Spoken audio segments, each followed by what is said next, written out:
Good evening, YouTube. You guys are now watching another segment of the TheCaliEffect. Today, for Contender or Pretender, we're going to be doing a very interesting deck. A deck that I feel, not this deck, a deck that I feel that really has a lot of potential into becoming one of the top decks of the next format. Not because of the support that it's not getting until the next set, I believe just because of the sheer skill that this deck takes. Little history about Blackwings, that this deck used to be one of the spammiest pieces of I used to hate this deck with a passion, but nowadays this deck takes a lot more skill, a lot more patience. As you guys can see, he starts off with the Nat Beast lock and he's just trying to dominate the board, and I'm like, not really gonna happen today. Filling out his back row, just decided forget it, we're gonna go into Exiton night and just blow up everything. And actually I feel good that I did not use that Solemn Warning this one time. While I could have stopped his Junk Synchron play and probably had a different position, I would have been down by 2,001 life points, which wouldn't have been so good in the late game. Other than that, did really good job at, excuse me, really good job at constantly getting pressure on the opponent. That's exactly what this deck can do. I draw a Dead Whirlwind, which if you don't have your high level monsters in hand at first, it is, like I said, dead. Maybe I could have saved the other monster, my Bora, and just summoned the, what's that card called? That level 4 tuner that nobody likes. Summoned the Koichi and then went to Exition from there. But then I did not know what he was playing in back row, and I just wanted to bait it out to see exactly what he was playing. Obviously the Exiton was the best play. Gale gets in there for some more damage. Just doing what Gale does, it's nothing less of what Gale does. And here is what I really like about this deck. Whereas comes to, if you are a skilled player, you will be able to manipulate this deck, manipulate the plays you can have, hold on to those key cards of the game, and know exactly when to use it. This time I saved the Dark Hole, but I'm gonna take a excuse me, I'm gonna take a ton of damage because I decided to keep that Dark Hole in my hand. But it's okay. I get rid of his only good monsters in hand.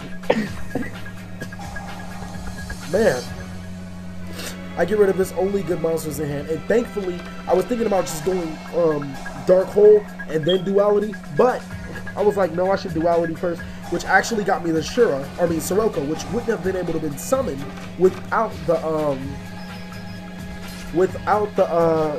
monster on my opponent's side of the field.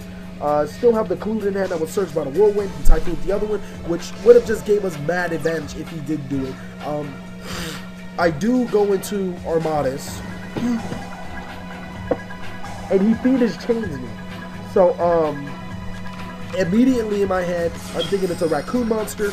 I Dark Hole the board just because I want to be safe than sorry. I'd rather lose all that monster presence than lose to one of his raccoon flip effect monsters. Didn't really know, was almost 100% sure that it was a flip effect monster, and he did really good at bluffing that. So this guy is not a bad player at all.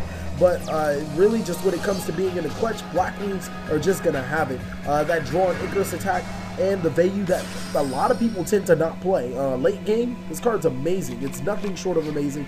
The times that I don't use it is typically already game on the board. If I draw it, it's an Allure target or an Icarus target, like as you guys just seen. It's searchable through Whirlwind, so I can't really find a way not to use it. I'm going to use it right now to bring out my Blackwing Armed Wing, which it's just a really good card, and as you can see, it was a free synchro that got me a free monster in the build, and I was able to save Kalut. Now here comes one of the most ridiculous plays I've ever seen. He goes, "Yeah, I'm gonna take your monster," and I'm like, "Creature swap?" I didn't even see that card coming. This time, I think I draw the next. I draw Compulse. Yeah, so I'm gonna summon Kalut.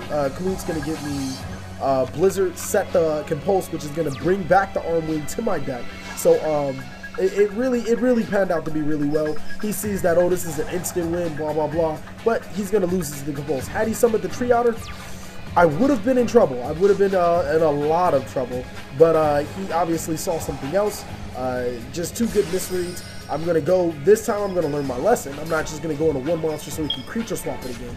I'm going to go right into the Blackwing Kim, and which I never really uses, excuse me, man. I never really use this effect, but he's still a Blackwing monster that I add fuel for value. This is a really, really, really good deck, but I'm going to label it as a pretender just because of the amount of skill and sometimes even just a little bit of luck that this deck takes. It definitely, when we get the new set, I forget what it's called, after Primal Origins, maybe depending on the support that we get, this deck could be a contender, but right now, just a pretender.